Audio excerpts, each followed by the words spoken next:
¿ya? Entonces, bueno, de la clase número 1 de Historia del Perú, para el ciclo de Academus, ¿no? Como les dije entonces, les decía, construir este tipo de elementos involucra en una gama de factores. Por ejemplo, ya estar sedentarizado, ya tener procesos relacionados con abastecimiento de alimentos, ¿ya? Conocer, tener conocimientos sobre geografía, sobre física, sobre geometría, y eso no es algo tan sencillo. Entonces, la gran pregunta que se hace cuando estudiamos este tema es cómo el hombre de un estado tan primitivo pasó a un nivel de civilización. Y justamente estas ruinas, estos restos arqueológicos, en el caso de Caral, nos permiten entender eso. A ver, el tema empieza con el poblamiento americano. Como ya saben, eh, hace unos aproximadamente 15.000 años, ya los primeros hombres, ya Homo sapiens, entonces dato a tomar acá en cuenta, los primeros Homo sapiens empezaron a cruzar ya, a llegar al continente americano. Las pruebas más antiguas, en el caso peruano, están datadas a 15.000 años. Eh, en ese sentido, al cruzar, comenzaron a poblar, vemos acá, los diversos sectores del continente. Y básicamente a través de la cacería, a través de la práctica de la caza, estos grupos ya empezaron a ocupar diversos territorios. En este caso podemos hablar dos características.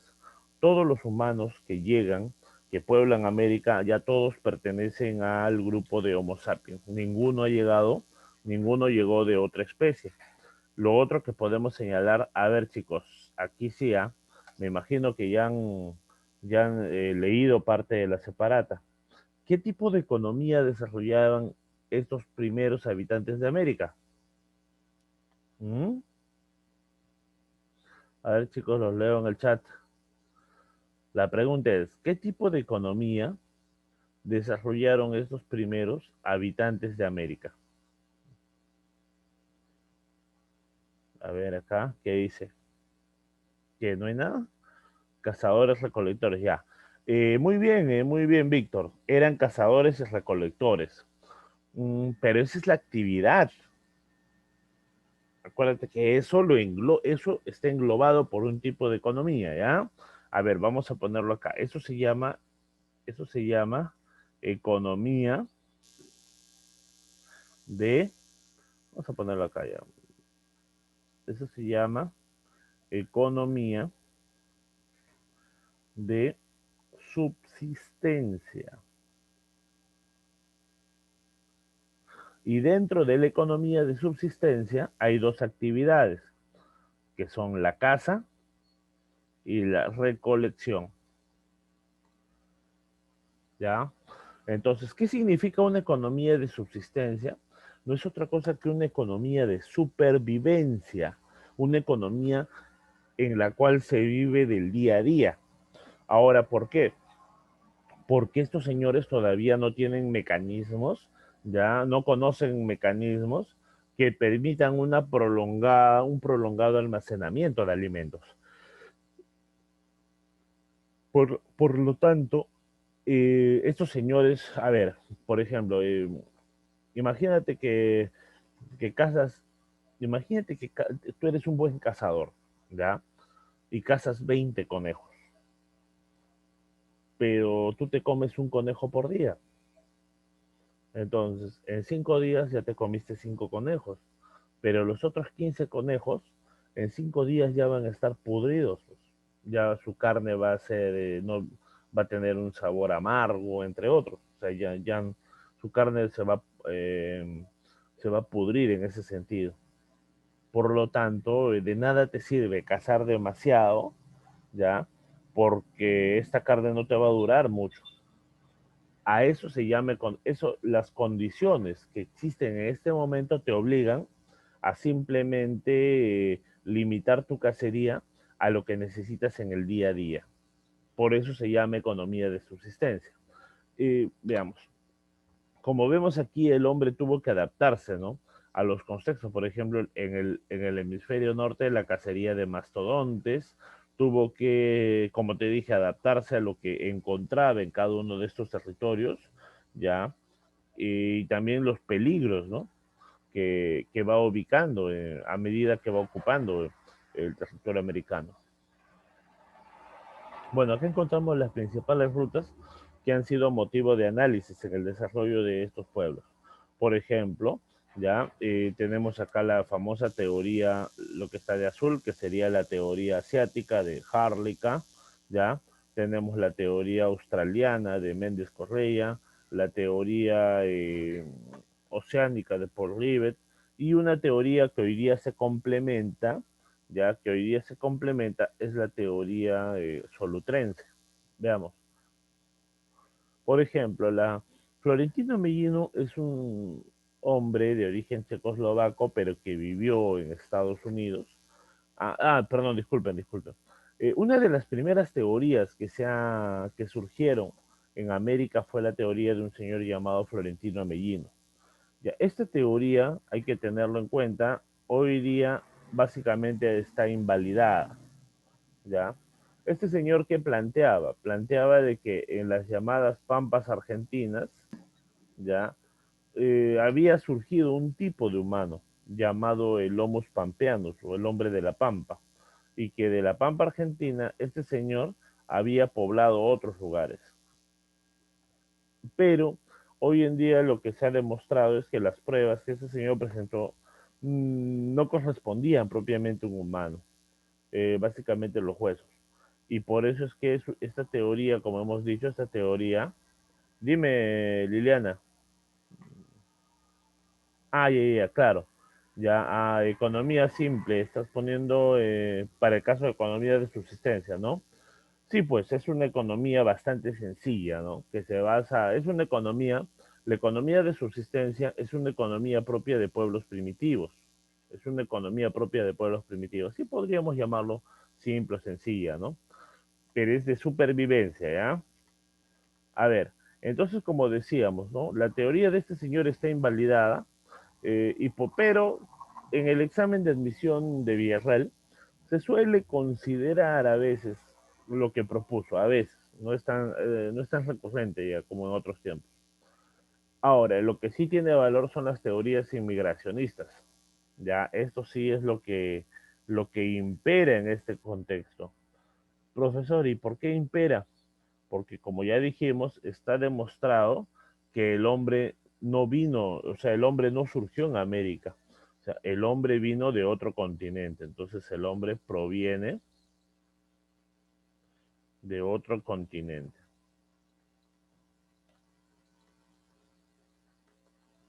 En este sentido, ¿no? Veamos.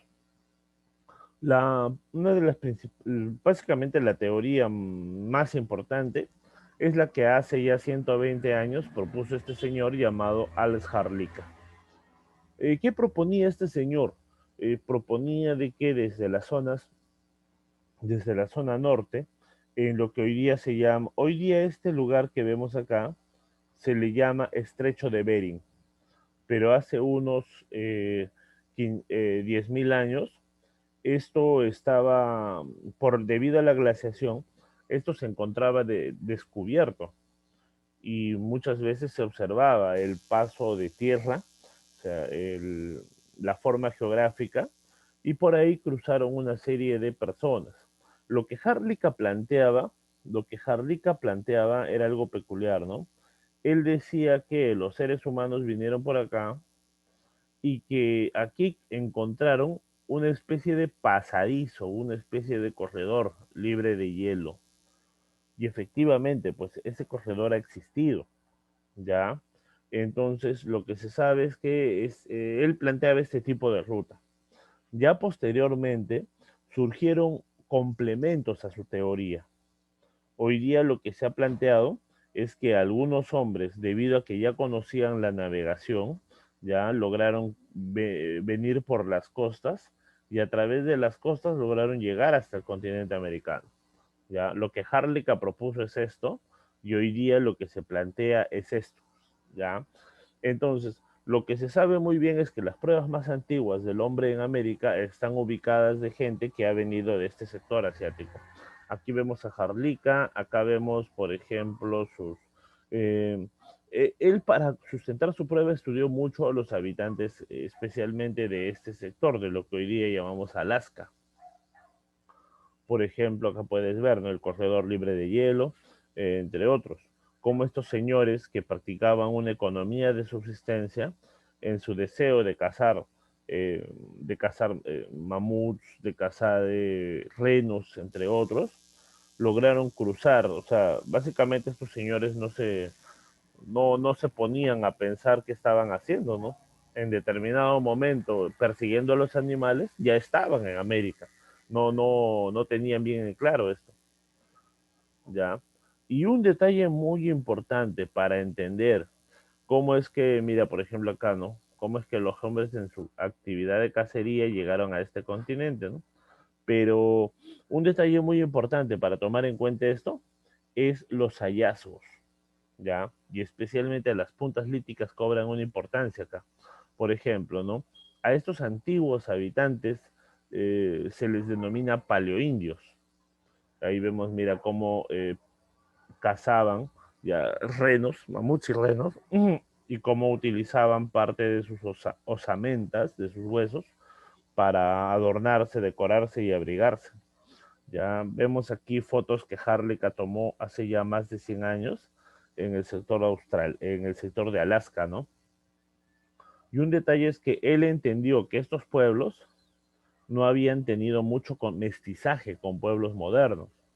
Por lo tanto, él señalaba que estos pueblos todavía guardaban básicamente las características de los primeros pobladores, ¿no? Es justamente en estos pueblos donde él detecta un par de detalles fundamentales. Características como la piel cobriza, este color de piel que muchos tenemos. Haya detalles como los ojos rasgados, ojos un poco achinados, que son propios de de lugares con fuerte frío, sobre todo donde cae nieve, ¿ya? El detalle del cabello lacio, los dientes en forma de pala y sobre todo un factor muy importante que va a ser la mancha mongólica. A ver, veamos entonces, sigamos, como vemos, aquí podemos observar la ruta que toman los pueblos. Lentamente van poblando América del Norte y luego van a poblar América del Sur. Ya, aquí podemos observar ya parte de lo que Harlika llamaba ojos rasgados, ¿no? Mira, acá está un antiguo habitante de Asia, un habitante de Japón, pero fíjate acá, este es un paleoindio. Y fíjate que los dos tienen los ojos rasgados en ese sentido, ojos orientales. ¿Qué más? Otra de las pruebas que se presentó es esto, la mancha mongólica, ¿ya? Esta mancha es curioso porque los bebés africanos, los bebés europeos, los bebés árabes, ¿ya? No presentan esta mancha. Esta mancha la presentan bebés americanos y bebés de la zona norte de Asia, de la zona noroeste de Asia, ¿ya? A este tipo de grupos, básicamente se les llama, a estos grupos en Asia se les llama eh, paleo mongoloides, mongoloides, ¿ya? En ese sentido. Entonces, lo que él planteaba es que estos grupos paleomongoloides cruzaron hacia América y una de las pruebas de ese poblamiento era esta mancha. ¿Que tú has tenido eso o no? ¿Te han dicho o no te han dicho? ¿Mm? ¿Qué dices? ¿Tienes eso o no? Ya eso tendrías que preguntarle al líder mayor. ¿Por qué? Porque comúnmente casi todos, ya no se generaliza, nacemos con esa mancha. El detalle es que a los 6 meses, 4 meses, esa mancha ya se está borrando ya. Si tú has visto, por ejemplo, un bebé cuando nace, los bebés parecen una uva, salen súper morados, ¿ya? Y cuando pasan los minutos, ya van tomando la coloración normal de su piel, debido a que ya pueden respirar y consumir oxígeno. De repente has tenido eso, pero obviamente ya se borró, ¿no? ¿Qué más? Luego, la otra teoría es la teoría de Paul Rivet. Este señor francés ya intentó demostrar que el poblamiento americano se había dado por el estrecho de Bering, sí, pero también había tenido otras rutas. Y él plantea estas rutas que vemos acá, la ruta melanesia y la ruta polinesia. Para eso es que este señor intentó demostrar justamente de que diversos pobladores habían llegado desde islas oceánicas. Él sustentaba que dos tipos de grupos habían poblado el continente. Uno llamado los melanesios, que se caracterizan por la palabra mela, viene de pigmentación. Mela viene de grupos, básicamente los melanesios se caracterizan por ser grupos negros, ¿ya? En cambio, los polinesios se caracterizan por tener la piel cobriza, así como la que tenemos muchos americanos. Entonces él señalaba que estos dos tipos de grupos vinieron a América, ¿ya? Cada uno con sus tradiciones culturales y justamente son las tradiciones las que sirvieron de comparación. Por ejemplo, en la teoría de Rivet, ¿no? Ya, por ejemplo, el color de piel, el hecho de que las personas se hagan tatuajes, ya, los tatuajes son muy antiguos en América y en Oceanía. Básicamente fue uno de los sustentos de su teoría, ¿no? Asimismo, otro detalle son las tecnologías. Tanto en América como en Oceanía se utilizan balsas antiguas, como por ejemplo las piraguas o los cataramanes, ¿ya? Son embarcaciones muy primitivas, pero que se utilizan en ambos lugares. O algunas otras pruebas que él señalaba era esto, los puentes colgantes, la, mm, los hornos en tierra, que aquí les llamamos pachamancas, la existencia de cráneos alargados, tanto en Melanesia como en sectores de Brasil, y otra prueba fueron estos, ¿no? Las llamadas cabezas trofeo, ¿ya? Tanto en Oceanía como en pueblos primitivos de América se ha encontrado este tipo de prácticas, ¿ya? A la cabeza de ciertas personas que ya han muerto se le mete entre agua fría y caliente, de modo que la cabeza logra reducirse al ser de un tamaño muy pequeño. A eso se le pasa, como ves, comúnmente le cosen los labios y lo que hacen es ponerle una especie de soga para tenerlo como una especie de adorno ritual en ese sentido. Ahora, la siguiente es la teoría australiana de Méndez Correia. Méndez Correia planteaba qué cosa? Planteaba que el hombre vino desde Australia, pero desde Australia para llegar a América lo que hizo fue cruzar por la Antártida. En este caso, Méndez Correia señalaba este factor. Para eso, él, eh, él señalaba como pruebas qué cosa, que tanto los habitantes australianos y americanos del sur de América, habitantes del sur de América, tenían primero una gran resistencia al frío. Sus cuerpos podían soportar temperaturas muy frías. Y otra de las pruebas que presentó fue esta, el uso de boomerangs, que se utiliza tanto en ambos lugares. Uno de los problemas de esta teoría es que al pasar por la Antártida, ya, eh, no se han encontrado pruebas en la Antártida de la existencia de pueblos primitivos. Y al no haber estas pruebas, entonces no se puede estudiar bien estos elementos. A ver, respecto a los grupos paleoindios ya, como dijimos, cuando estos señores llegan, estos señores se van a ubicar propiamente y van a empezar a adaptarse a estas nuevas regiones, a nuevos tipos de alimentos, a nuevos tipos de enfermedades, ¿ya? Y van a lograr, luego de adaptarse, van a empezar a ocupar ya estos territorios. En ese sentido, en ese sentido, vemos acá, por ejemplo, las ocupaciones de territorios. Ya observamos, por ejemplo, cómo lentamente ocupan diversas áreas. Y uno de los elementos que se ha estudiado en ese sentido es los diversos hallazgos de puntas líticas. Por ejemplo, acá, ¿no? Ya. Diversas puntas líticas, especialmente las que fueron halladas en un pueblo llamado Clovis. ¿Ya? Clovis. En ese sentido, entonces veamos acá. Ya, los pueblos Clovis. Clovis es una región en los desiertos en Estados Unidos. La llamada Cueva Clovis, que ahí ves, nos permite entender qué cosa, que ahí vivió un pueblo primitivo hace por lo menos unos 15.000 años, pero que tuvo un desarrollo muy peculiar. O sea, si te das cuenta en el gráfico, ahí vemos un desierto, ¿no? Pero hace 15.000 años ese lugar era un lugar con gran vegetación, donde vivían mastodontes, una serie de animales que el hombre aprovechó en su día a día.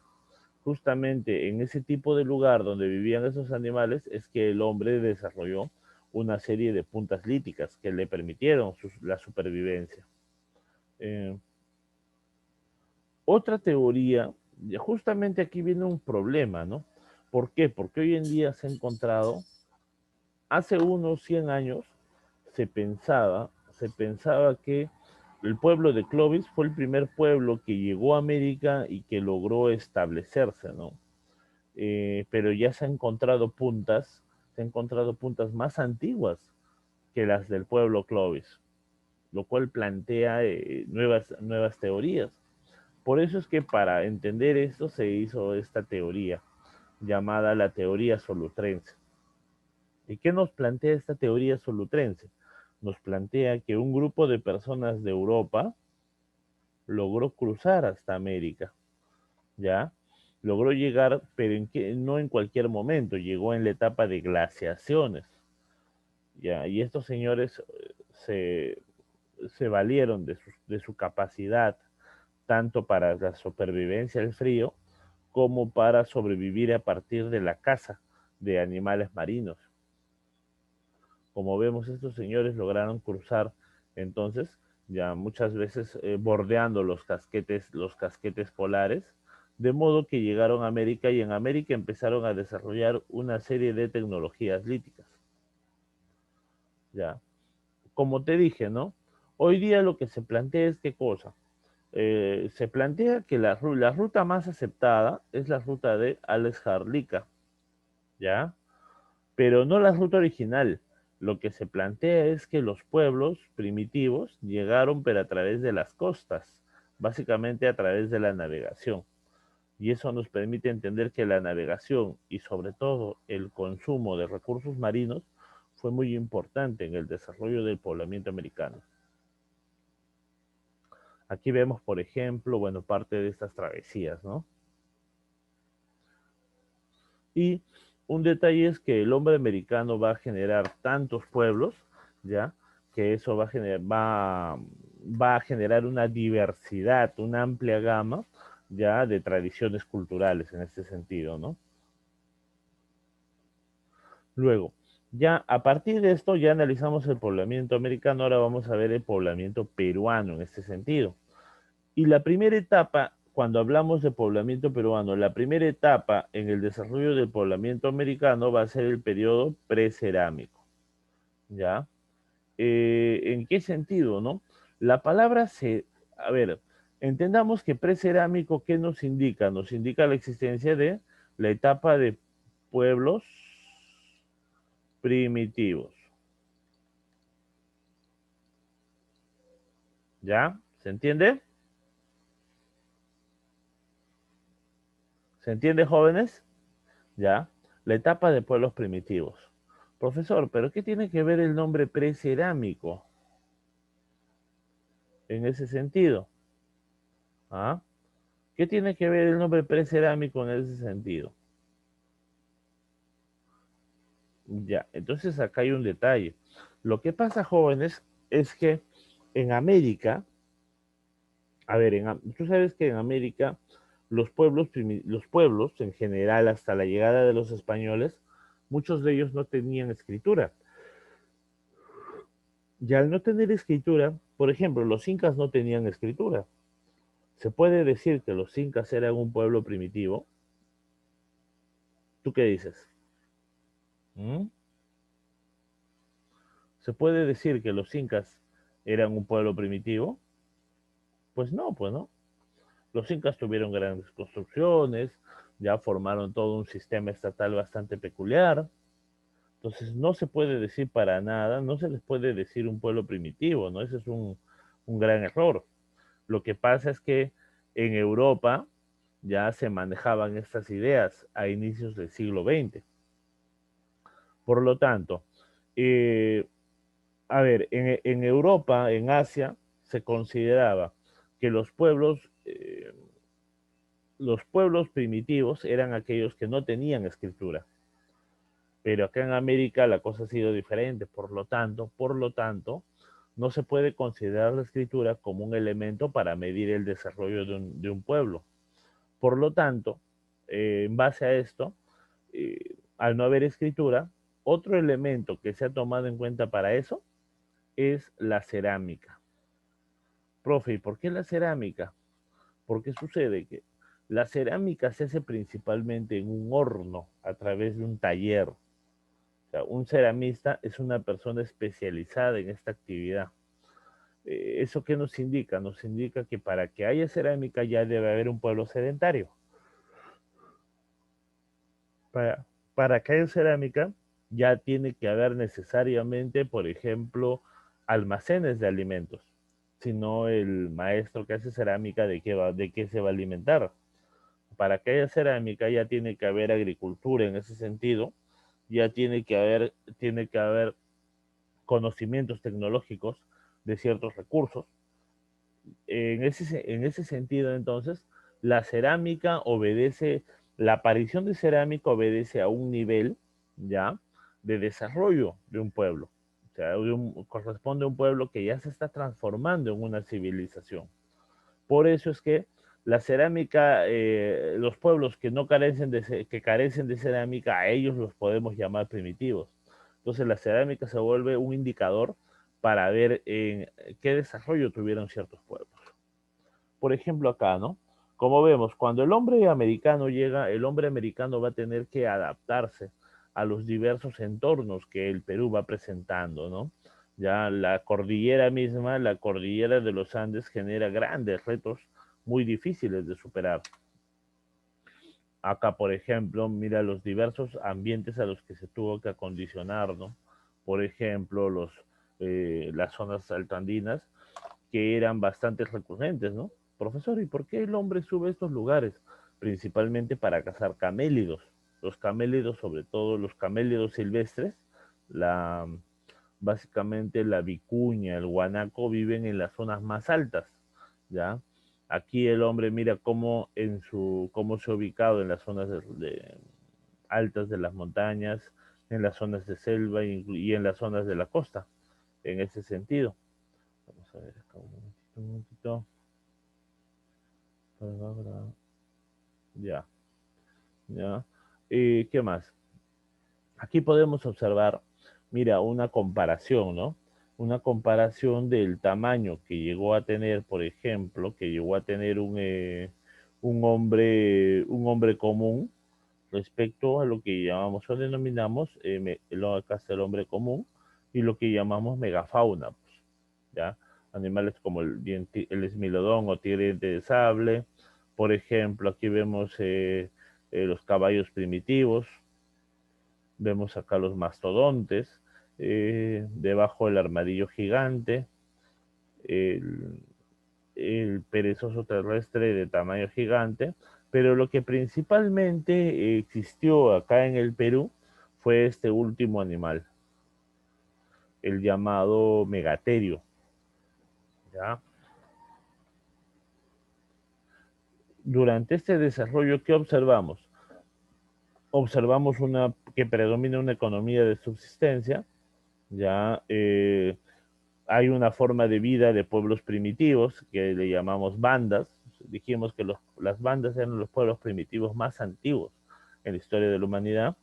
hay una vida nómade, o sea que este hombre se desplaza por diversos lugares en busca de sus medios de subsistencia.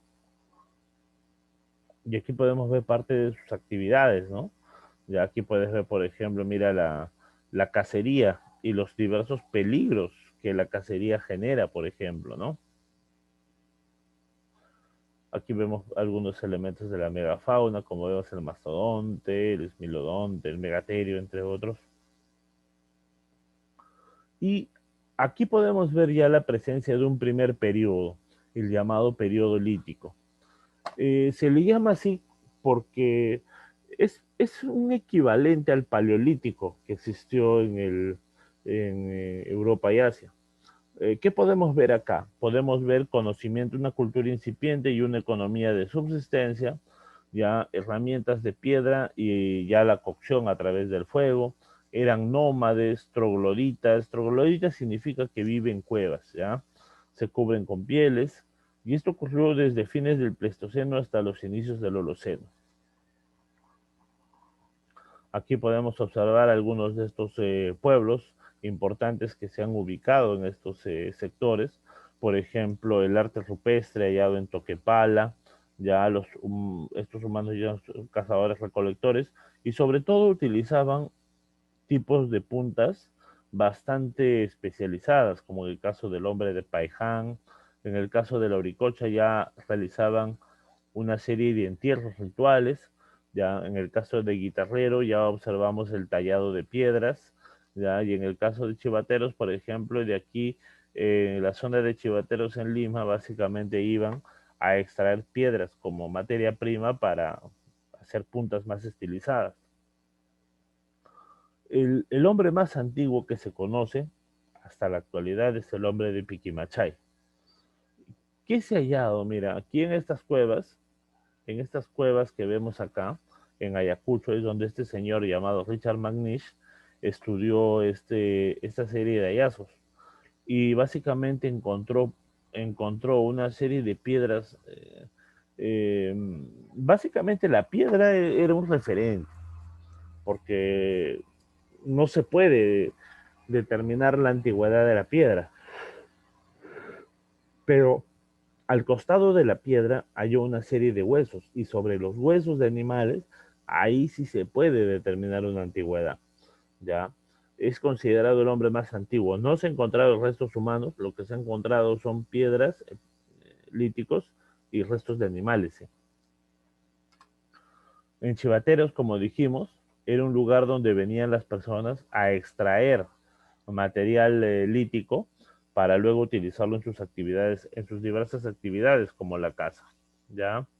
Eh, en el hombre de Paiján lo que se ha encontrado es esto, ¿no? Un tipo de punta de piedra más perfeccionada para la actividad de la cacería, ¿ya? Básicamente esto se le llama hoy día tradición paijanense. ¿Y por qué? Porque esta punta se ha encontrado en casi toda la costa peruana. No se sabe en sí, o sea, en los años 60 se encontró esta punta en un pueblo llamado Paiján, pero hoy en día la misma punta se ha encontrado en diversos lugares, ¿no?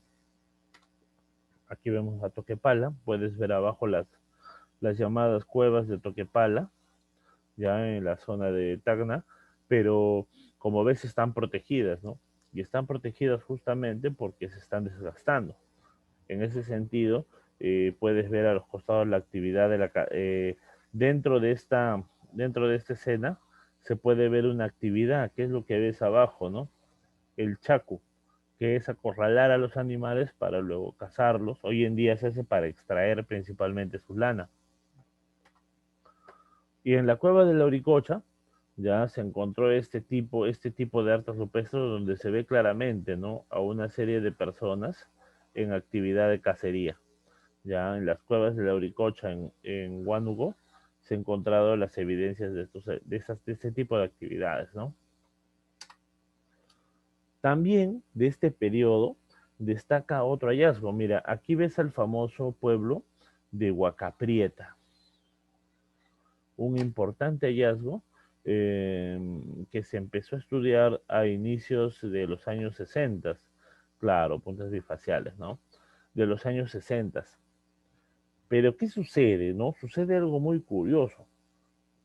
Huaca Prieta ya fue descubierto en los años 60 por un señor llamado llamado Junius Bird, un norteamericano. Pero las excavaciones en Huaca Prieta no se han detenido en ese sentido, siguen hasta la actualidad. ¿Y qué ha sucedido? Mira, en esta parte baja puedes ver como una pequeña excavación y ves que aquí hay hay una excavación profunda y esa excavación es esto. Esa excavación es esta, ¿ya? Se ha cavado un hueco, un túnel de más o menos 12 metros de profundidad, o sea, bastante profundo, y se ha encontrado lo que aquí ves. En la parte baja se ha encontrado una serie de evidencias de pueblos ya primitivos. Y eso nos indica que Huaca Prieta también fue ocupada durante el periodo, durante el periodo lítico. Se encontró, por ejemplo, esto, ¿no? Restos ya de esteras, ya, ya en ese sentido. Aquí vemos entonces es parte de estos procesos, ¿no? En el arcaico inferior, la siguiente etapa, ya, podemos observar dos detalles. Primero, lo que algunos denominan una economía mixta. ¿Por qué? Porque el hombre va a descubrir ciertos elementos como por ejemplo la llamada, o sea, el hombre continúa con la economía de subsistencia, pero ahora descubre la llamada producción incipiente. ¿Qué es la producción incipiente? Básicamente consiste en el desarrollo de la horticultura y la domesticación de animales. Y con ello la actividad, el hombre se vuelve transhumante y empieza a desarrollar la cestería como actividad económica. Profesor, ¿qué es la transhumancia? A ver, algunos términos acá. ¿Qué es la transhumancia? La transhumancia consiste en poblar, eh, en poblar ciertos territorios, pero solamente por temporadas. ¿Y cómo así?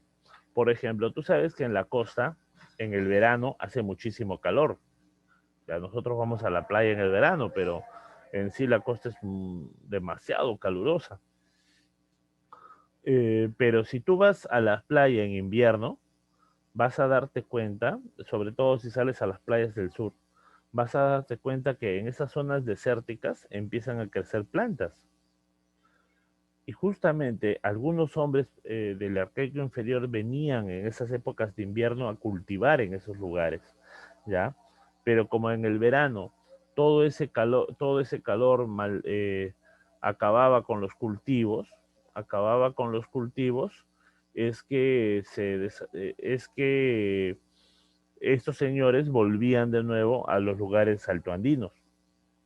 O sea, esta casa que ves acá, bajo ese elemento, esta casa es temporal, no es una casa permanente. Todavía no podríamos hablar de sedentarismo. ¿Qué es la transhumancia entonces? La transhumancia es lo que también llamamos seminomadismo. Seminomadismo, ¿no? En ese sentido. A ver, por ejemplo, ¿qué es la producción incipiente? Producción ya dijimos, producción se le llama a la capacidad que tengo yo de generar mis propios medios de vida. O sea, ya no necesito de la naturaleza, sino que yo mismo voy a dominar a la naturaleza y voy a generar mis propios medios de subsistencia. Aquí el hombre incipiente significa primitivo, inicial, que recién está empezando. O sea, aquí el hombre recién está aprendiendo cómo desarrollar sus propios alimentos y eso lo hace a través de la horticultura, que es una especie de agro primitivo, y la domesticación inicial de animales. ¿Ya? ¿Qué es la cestería? La cestería no es otra cosa que el tejido de fibras gruesas. ¿Ya? Por ejemplo, tu ropa está hecha de lana o de algodón, que son fibras delgaditas. En cambio, que aquí se llama cestería. Por ejemplo, hacer esteras, hacer sombreros. ¿Has visto que los sombreros a veces son de paja? Ya, eso, por ejemplo, esos sombreros es paja tejida, que sea tejido, entrelazado uno con otro. Es, Las canastas, ¿has visto los señores que venden pan? No venden en una canasta algunos. Ya, justamente el hacer esa canasta se llama cestería. Vamos a ver entonces.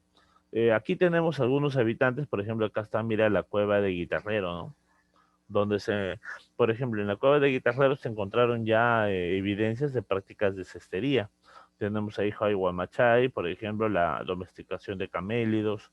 Tenemos al hombre de Santo Domingo, al hombre de Chilga, que ya vivían asentados temporalmente cerca de las zonas de playa. En el caso de la horticultura, podemos ver acá esta práctica bastante antigua, que sobre todo se hacía para cultivar plantas sencillas, ¿no? Frijoles, calabazas, tomates, maní, entre otros. Eran sencillos, ¿por qué? Porque estos productos pueden crecer sin mayores cuidados. Aquí destaca, por ejemplo, el hombre de Nanchoc, destaca el hombre de Chilca en ese sentido. Aquí podemos observar, por ejemplo, parte de la llamada actividad que ya hemos dicho, que se denomina, cestería.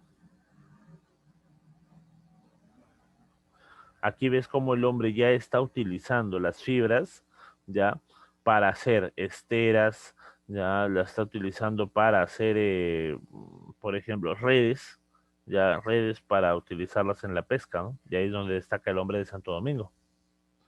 Ya, esta cestería, vemos acá una red de pesca, ¿no? Bastante antigua, pero hecha ¿con qué? Con las fibras vegetales que la propia, pero fibras gruesas que la naturaleza le brinda. Por ejemplo, mire esta estera, hecha pues en el caso del hombre de Chilca, ¿no? Hecha una estera para poder hacer una choza a partir de ello. Ya, aquí observamos la domesticación de animales y aquí destaca sobre todo un pueblo muy importante llamado Telarmachay. ¿Ya?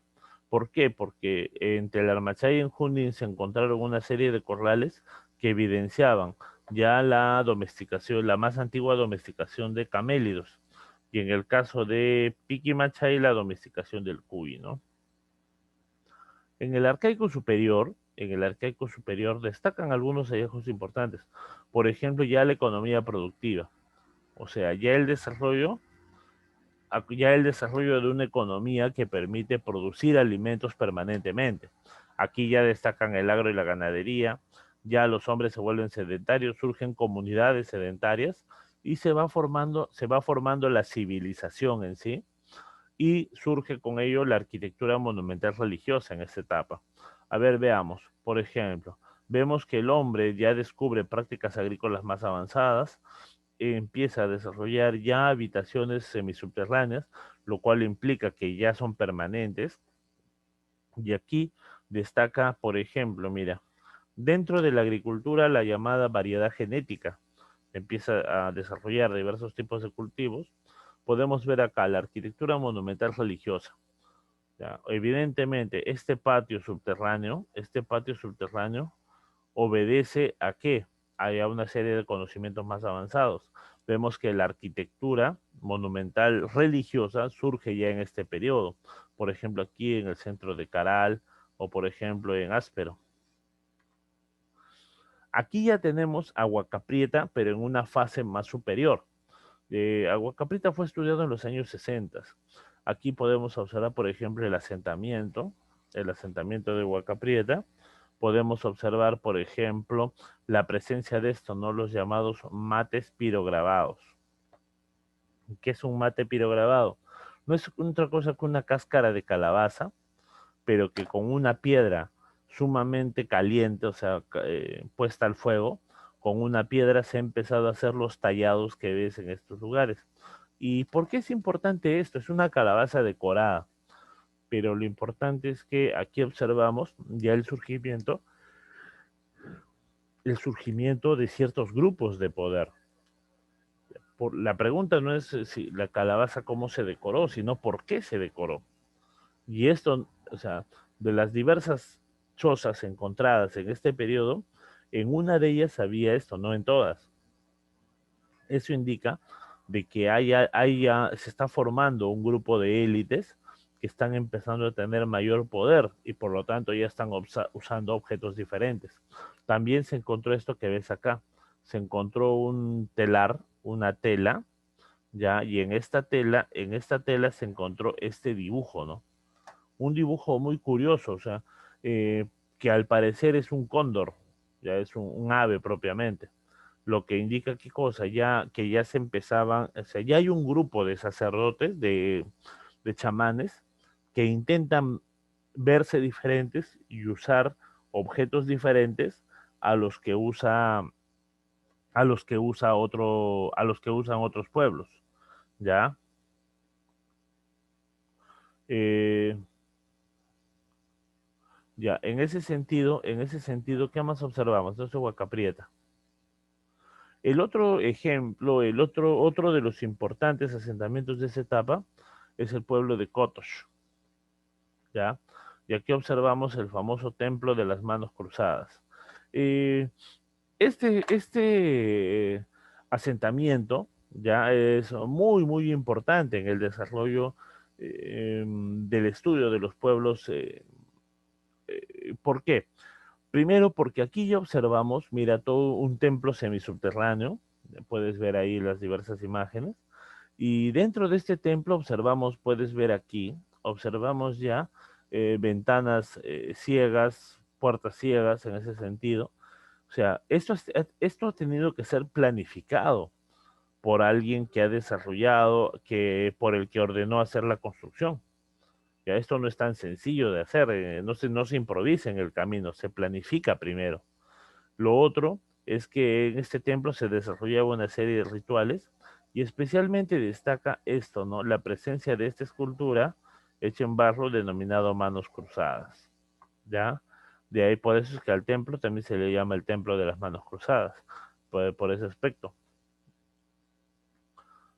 Otro detalle de esta etapa es que ya se han desarrollado mejores avances en la cocción del barro, el cocido del barro.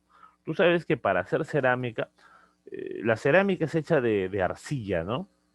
Pero la arcilla tienes que cocinarla.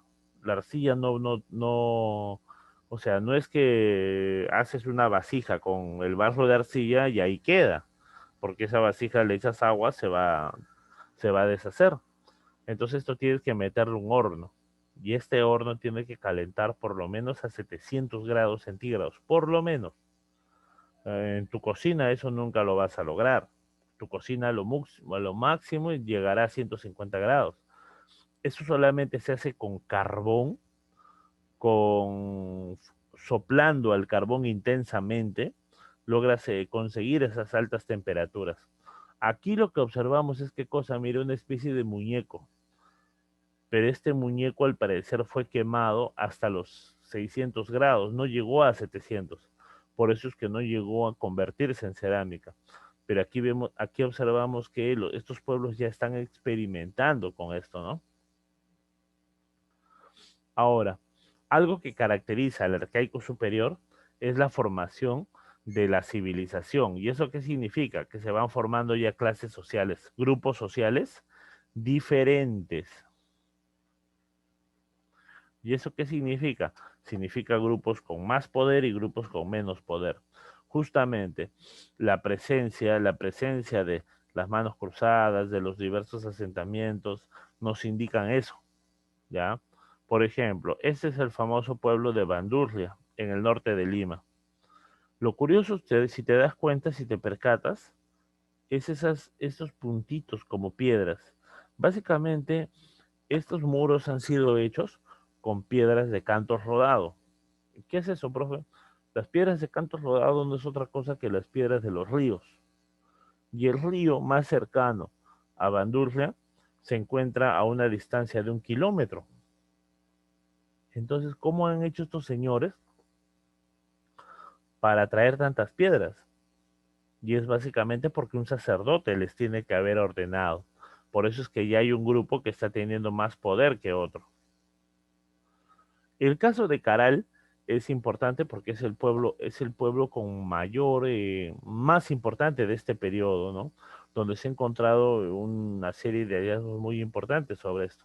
¿ya? En Caral se evidencia algo, ya la aparición de un estado en formación, un estado dominado por sacerdotes, pero que ya está en proceso de consolidación en ese sentido, ¿ya? A ver, veamos, en Caral se ha encontrado ya la presencia de talleres, justamente esos talleres nos evidencian que son una ciudad, se han encontrado diversos, por ejemplo, basurales con huesos de pescado, ya se han encontrado diversos, también se ha encontrado esto, por ejemplo, dientes de tiburón, moluscos, entre otros. A su vez también puedes ver acá parte de las diversas construcciones que se han ido excavando en el paso del tiempo, ¿no? Ya, Caral ya se viene estudiando hace más de 10 años y hallamos una serie de pirámides truncas que evidencian pues el poder de un grupo de sacerdotes. También se ha encontrado, puedes ver acá, flautas hechas de huesos de pelícano y flautas decoradas, ¿ya? Eh, también, algo que corresponde también es a esta época, es esto, ¿no? La presencia de geoglifos. ¿Y qué es eso? No es otra cosa que, puedes ver acá, figuras ya elaboradas en los suelos, dentro de los suelos de Pampas, ¿ya? Esto ya es hecho por orden de un sacerdote. También de esta etapa corresponde, ya se ha encontrado evidencias de quipus, ¿ya? A esta etapa también corresponde en un pueblo llamado Checta, a unos kilómetros de Caral, se ha encontrado esto, ¿no? En la zona de Lima, ¿no? La presencia de piedras grabadas con ciertas figuras, se le llama petroglifos. Y aquí podemos ver un esquema particular de cómo debió ser Caral, ¿no? Ya la gente común, la gente campesina llegando, y aquí los sacerdotes, ¿no? Y solamente algunos pasaban a estas salas donde se desarrollaban ceremonias privadas. Acá debajo puedes ver ahí a los sacerdotes, ya que están ordenando a los campesinos la elaboración de estos muros. Y ves acá una cola de gente que está trayendo piedras de lugares muy lejanos, de lugares muy lejanos. A su vez también en Caral, ¿qué cosa observas? Ya se puede observar, mira, una serie de actividades de intercambio, básicamente trueques, ya, de diversos productos que en Caral no hay. Por ejemplo, como te dije, ¿no? Moluscos, entre otros. Y arriba una serie de ceremonias que ya se practicaban. Esto nos evidencia que en Caral ya hay una civilización propiamente, ¿no? Muy bien. A ver, jóvenes. La clase pasada, bienvenidos a todos los que se han ido sumando. Ya hay más jóvenes presentes. Ya al inicio no éramos unos cuantos, ¿no? Vamos a desarrollar las preguntas de la clase pasada. Las preguntas de la clase pasada que dejamos, ¿no? A ver, todos están en el curso en el aula del grupo. A ver, ahora sí, ya acabamos la parte teórica. A ver, necesito su confirmación, ¿ya? A ver, ¿todos están inscritos en el curso? Ya. A ver, chicos, buenos días. Fernando, Nicole, a Liliana ya, ¿no? Muy bien. A ver, chicos, para inscribirse, para tener los materiales, primero necesitan una cuenta Gmail, ¿ya? ¿Todos tienen cuenta Gmail? Ya necesitas un correo de Google, ¿ya? Si tienes a buena hora, si no tienes, hay que crearlo, ¿ya? A ver, vamos a ver acá. Vamos a ver acá, vamos a compartir pantalla. Ya, entonces básicamente para esto, tú abres el Google, ¿ya? Escúchame. Cuando abres tu correo, activas tu cuenta, y una vez que tengas tu cuenta activada, te vas aquí a la derecha, en estos puntitos, donde dice aplicaciones de Google, ¿ya? Me confirmas, ¿ya? A ver. Pum. Ya, me confirma, ¿se entiende, no? Estos puntitos acá a la derecha que dice aplicaciones de Google. Entonces le das clic ahí, le das clic y fíjate que aparece una serie de aplicaciones. Tú te vas abajo, a esta ventanita verde con bordes amarillos que dice Classroom. Classroom significa aula de clases, pues. Entonces, le das ahí clic. Le damos clic, ya, y te va a aparecer esto. De repente, en tu caso, te va a aparecer vacío. ¿Ya? En tu caso, de repente te va a aparecer vacío. Entonces, ¿qué haces? Una vez que estás acá en el Classroom, ya ves que ahora el icono en la parte superior es la ventanita verde con amarillo, ¿no? Una vez que haces eso, te vas acá a la derecha, hay un símbolo más. Entonces le das ahí un clic, ¿ya? Y dice, hay dos posibilidades. Crear una clase, bueno, tú creas una clase cuando eres profesor. La otra posibilidad es unirse a una clase. Entonces le vas a dar clic en esa opción que dice unirse a una clase. Y te va a salir esta ventana. Te va a salir esta ventana. Bueno, acá está el nombre de mi correo, ya hay mi nombre, ¿no? Pero a ti te va a aparecer tu nombre, ¿no? Una vez que tengas esto, mira, el programa, ¿qué cosa te pide? Te pide un código. Ya, ese código te lo voy a dar ahorita, ¿ya? Ese código es este de acá. Aquí te lo voy a pasar por el chat de... Te lo voy a pasar por el chat de... Ya, acá está. Ya, ahí está el código, ¿ya? Te lo he pasado por el chat de Zoom para que puedas copiarlo. Entonces, volvamos acá a la parte anterior. Ya, llegas acá, das clic en el más, unirse a una clase y te pide un código. Tú vas a pegar ahí el código y una vez que pegas el código, mira, acá a la derecha te aparece un botón que dice unirme. Ya, a ver, repetimos. Ya, pegas el código tal como está escrito y aquí aparece unirme. Le das clic y una vez que le des clic en unirme, automáticamente te va a aparecer esto, esta bandeja azul, ya que dice Historia Academus 2021. Entonces, ese es el curso propiamente. ¿Se entendió, chicos? A ver, ¿me confirman? ¿Se entendió? Ok. Háganlo de una vez si pueden, por favor, ¿ya? Entonces, le das clic, ahí recién vas a entrar al curso. Entras.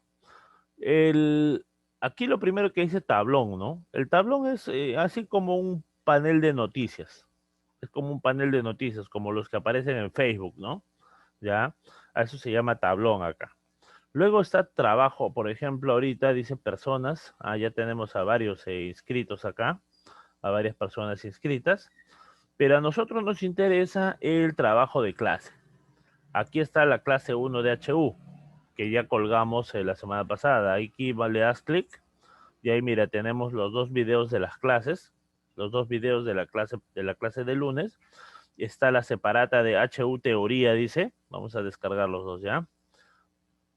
Dice HU Teoría, aquí está la separata del tema del lunes.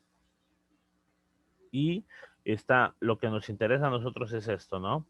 HU Preguntas. Aquí está la separata de preguntas que vamos a ver el día de hoy. ¿Ya?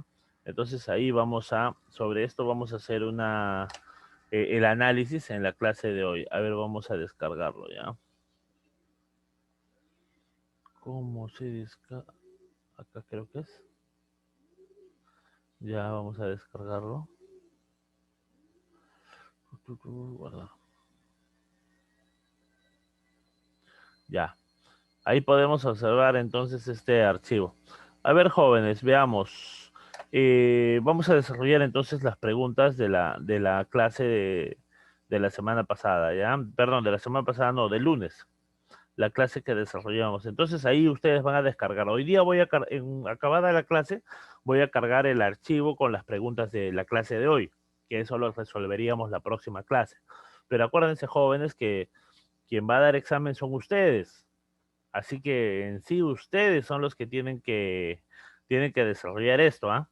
¿Ya? A ver, vamos a ver acá. Vamos a elegir un lápiz. Ya, no, este es. Ya vamos a elegir un lapicito para ver las preguntas, ¿ya? A ver, dice uno.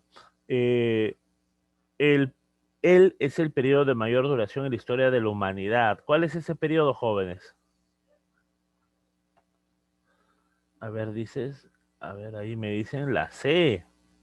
A ver, vamos a ver un momentito, vamos a poner acá. Eh, ay. Ya, a ver, vamos a ir anotando entonces. Preguntas y respuestas. Dice, a ver, Liliana nos dice la C. ¿El periodo más de mayor duración en la historia de la humanidad? Sí, pues muy bien, excelente.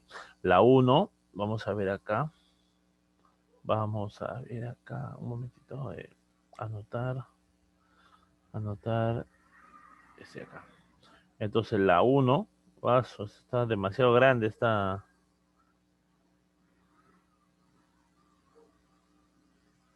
eh, ¿cómo se hace esto? Guardar, deshacer, formato. Formato. Acá está el problema.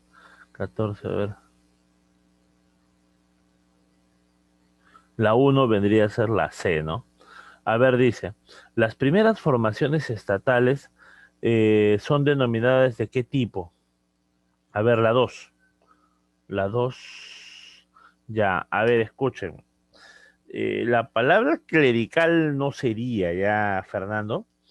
Puede entenderse por ahí, pero lo que sucede es que lo que se sabe hoy en día es que el Estado es un sistema de poder, un sistema político, pero el Estado no surge en la noche a la mañana. Primero el Estado tiene que empezar a crear sus mecanismos. Y a eso se le llama Estado prístino. Aquí sería la clave B. ¿Qué es el estado prístino? El estado prístino es justamente un estado en formación. Está bien la idea, pero hay que procurar. Cuando el estado ya está formado, ya se asienta el estado teocrático, que está basado en el dominio de sacerdotes. A ver, siguiente, la 3, un más chiquito, ya la 3. Dice, entre las características que presenta la revolución neolítica, tenemos agrupaciones llamadas clanes. Agrupaciones llamadas clanes. Ya, estas agrupaciones, eh, no, perdón. Entre las características de la revolución neolítica, ¿qué cosa tenemos? A ver, agrupaciones llamadas clanes, no. Los clanes son propios del Mesolítico. Sacerdotes que dominan campesinos, puede ser. Formas de economía, aquí sí sería la C. Profe, ¿por qué la C? Porque justamente lo que caracteriza a la etapa del neolítico es la formación de la economía productiva. Básicamente, los sacerdotes que ya dominan a campesinos, eso es propio de la etapa de, ¿cómo se llama esto? Es propio de la etapa de la edad de los metales, en la edad del cobre se va dando eso. A ver, 4. Son características sociales son características de las sociedades primitivas del Paleolítico. A ver, nomadismo y división de clases. División de clases no había todavía.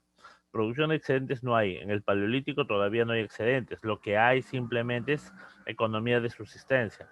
Pastoreo y caza menor. El pastoreo ya es parte de la domesticación de animales. Eso es mesolítico. Muy bien. Aquí la respuesta sería la D. Casa colectiva y nomadismo, ¿no? Muy bien, casa colectiva y nomadismo. Ahí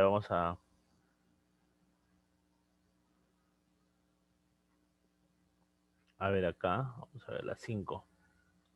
Dice, ¿cuál era? ¿No?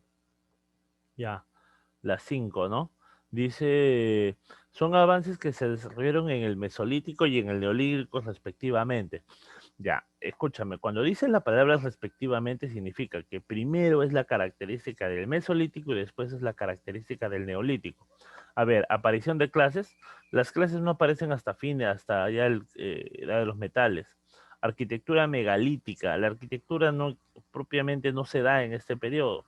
Se llama simplemente construcciones megalíticas. Organización de castas. Las castas son propiamente clases sociales y eso ya es en la edad de los metales. Seminomadismo y producción de excedentes. Ahí está la respuesta. La 5, ¿no? La 5, la respuesta sería la D. El seminomadismo es propio. Cuando surge la horticultura, eso obliga al hombre a ser seminómade. Y la producción de excedentes significa que cuando yo tengo campos de cultivo, ya puedo producir tantos alimentos que eso me permite tener alimentos de sobra y estos tengo que guardarlos en almacenes. Y eso es uno de los factores que me obliga a vivir de forma sedentaria. Dice, es la 6, características de la edad del bronce. A ver, dice, aparición de vasijas campaniformes, a ver, aunque es más cobre, creo. Primeros estados prístinos, formación, ese es cobre. Aparición de las primeras clases sociales, cobre. Surgimiento de los primeros grupos sacerdotales. Ya, aquí la respuesta sería la E. Ya. A ver, vamos a chequear aquí, ¿ya? Dice, vasijas campaniformes es una especie, es lo que se llama, pues, vasijas en forma de campana. Pero esto surgió en un pueblo de la edad del cobre en Europa. Primeros estados, ¿qué son los estados prístinos? Son estados en formación, ¿ya? Y todo el estado, los grupos de poder se van formando en la edad del cobre. Primeras clases sociales, cobre, ¿ya? En la edad del bronce las clases ya están formadas, ya están consolidadas. Primeros grupos sacerdotales, el sacerdote se convierte básicamente en un jefe, eso también es cobre. Lo que ya hay en la edad del bronce es los estados hidráulicos, y aquí hablamos de dos casos. Ay, chumas. Hablamos de dos casos, Mesopotamia y Egipto, ¿ya? Dice, a ver, vamos a ver acá para seguir avanzando. 7, ¿ya? El caso de las 7 dice, el desarrollo de la tecnología del bronce fue gracias a una importante, la tecnología del bronce fue posible gracias a un o a una importante, a ver, avance agrícola puede ser, lenguaje articulado puede ser, desarrollo de la vía sedentaria también puede ser. Aquí sería, ya esta pregunta está un poco complicada, la respuesta sería, la 7 sería la D. ¿Por qué la D? Ya esta pregunta sí está un poquito difícil. Lo que sucede es que muchas cosas pueden haber, pero sucede acá un caso, ¿no? Para que exista, el bronce necesita de qué cosa? El bronce es la aleación de dos metales, cobre y estaño. Y para poder tener bronce, tú necesitas qué cosa? Lo que sucede es que casi nunca hay una mina de cobre y una mina de estaño están juntas. Eso es muy raro de ver. Entonces, alguien tiene que juntar estos metales. ¿Y quién los tiene que juntar? Principalmente ya un comerciante. Es por eso que para que haya bronce se necesita alguien que junte estos tipos de metal, ¿no? 8, a ver, dice, las más antiguas evidencias de palafitos son de qué etapa? Palafito se le llama, palafito se le llama a casas muy primitivas del Paleolítico, casas muy primitivas del Paleolítico, pero que eran hechas, estas casas no estaban asentadas en el piso, sino que tenían parantes, de modo que estaban más elevadas que el piso. Ya eso se hacía muchas veces por protección, principalmente contra fieras. Entonces ahí la respuesta en la 8 sería la C. Acuérdate que casa nos permite entender un sedentarismo ya. Y para entender que hay sedentarismo ya tenemos que hablar de neolítico, no podemos hablar antes. 9. El sedentarismo se caracterizó por qué, ¿ah? A ver, dice, ¿el origen en prácticas horticultoras? No, eso es mesolítico. El inicio de estados teocráticos, no, eso es ya de los metales. Imposición del nomadismo, el nomadismo está desde el paleolítico. Vida de aquí está la respuesta D. Los campesinos ya viven en aldeas, las aldeas ya son los primeros pueblos sedentarios. Dice 10. La tesis darwinista que señala que el factor fundamental para que exista un proceso evolutivo se inició con qué. Acuérdate, dijimos que la, a diferencia, Lamarck pensaba que la evolución empezaba con la intención del individuo y eso lo llamaba ley de uso y desuso. En cambio, Darwin, ¿qué señala? Darwin señala que la evolución empieza por un factor externo. ¿Y cuál era ese factor externo? Era la naturaleza. Entonces aquí la clave sería la acción de la naturaleza, que sería la C. Y la 11, veamos, dice, una de las características que marca el fin del periodo prehistórico fue ¿cuál? ¿Mm? Que marque el fin del desarrollo prehistórico.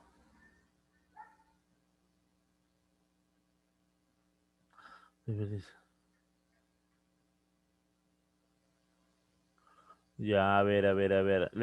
Básicamente sí, pues tradicionalmente se considera que la escritura es lo que acaba propiamente con la vida de un pueblo prehistórico, es lo que marca que un pueblo ya no está en la prehistoria, sino ya está entrando a nuevas fases de desarrollo. Muy bien, chicos.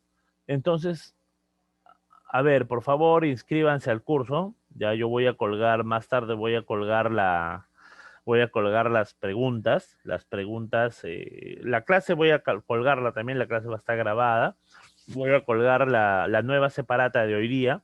Y por favor, para el próximo lunes que nos toca HU, ya hay que venir desarrollando las preguntas de la clase de hoy. Para así, acuérdate que quien tiene que hacer las preguntas eres tú, no yo. Ya, para que así puedas tener una mejor preparación y puedas consolidar tu ingreso a la universidad. Ya, muy bien, chicos. Entonces nos estamos viendo ahí, ¿ya? Cuídense, cuídense por favor. Ya todavía no estén saliendo mucho, ¿ah? Todavía está prohibido, ¿ya? Muy bien, chicos, cuídense. Hasta luego, un abrazo a todos, ¿ya? Bye, bye. Cuídense. Nos vemos el lunes.